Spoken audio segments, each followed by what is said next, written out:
The NBA is a popular source of entertainment, with many of their players being household names to both avid and casual fans.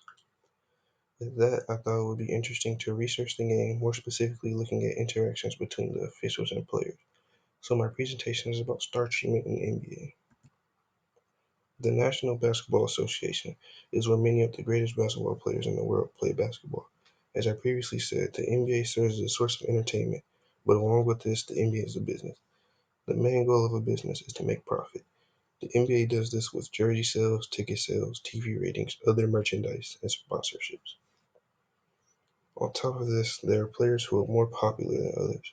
For example, a household name like Kobe Bryant, may his soul rest in peace, compared to a player like Yusuf Nurkic, who is a decent player, but he is nowhere as known as Kobe Bryant. Most people will buy a Kobe Bryant jersey before they thought about buying a Yusuf Nurkic jersey. So I question the extent at which an official will go to make these revenue-generating players look good in games. After I conducted my first batch of research, I determined it was near impossible to conclude that the NBA was outright cheating to make certain players appear in a different light. Then came the idea of star treatment, which can be seen as some players getting more calls in their favor than others, or officials making calls that didn't occur for said player. Basically, officials making calls almost as if to support said player.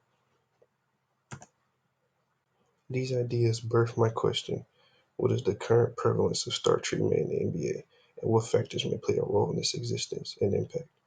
To answer this question, I took on the task of watching many hours of NBA games and using the official NBA rulebook to determine the correct and incorrect foul calls and non-foul calls. Since I deemed it impossible to view the whole league, I chose 6 specific players that fit my criteria. The 6 players I chose are all on different teams. I picked LeBron James, James Harden, Joel Embiid, Bradley Beal, Patrick Beverley, and Marcus Smart.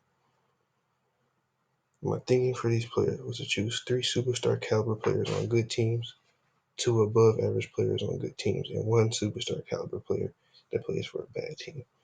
The idea is that the star players are allowed to do and get away with things that an average player will not be able to do or get away with. So I watched 7 games that each player played in. I watched the entirety of the games and collected data on each instance that said player was involved in a violation, or at least they should have been.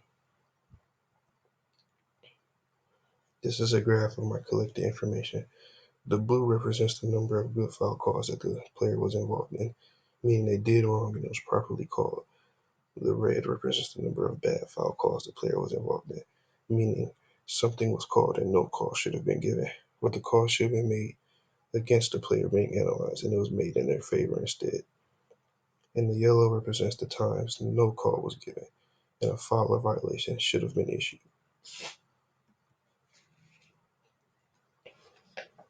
The research conducted on these players suggests that there is a slight advantage to players that are more known or that consistently perform better than others.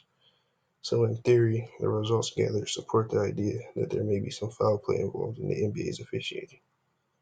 But honestly, there are too many variables to accurately detect star treatment. For example, how much a player plays, said player's playing style, the opponent of the player, and the different officiating styles of the referee all play a role in if or when a foul may be called. These variables cloud one from a direct answer, but thank you for listening. Star treatment in NBA will remain a conspiracy theory rather than a provable concept.